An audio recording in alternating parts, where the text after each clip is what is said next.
বাংলাদেশ গড়তে চাই, আমরা সম্প্রীতির বাংলাদেশ গড়তে চাই।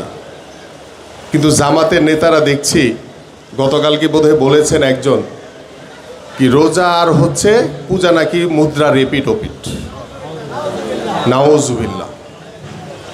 এই ধরনের অপপ্রচার, এই ধরনের শিরকি কথাবার্তা এদেশের সাধারণ মানুষ কখনোই মেনে নেবে না।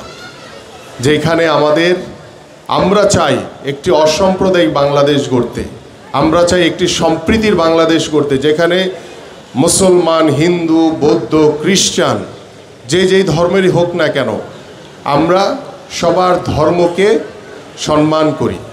কিন্তু আমরা আমাদের নিজ ধর্মের সাথে অন্য কাউকে তুলনা করতে পারি না।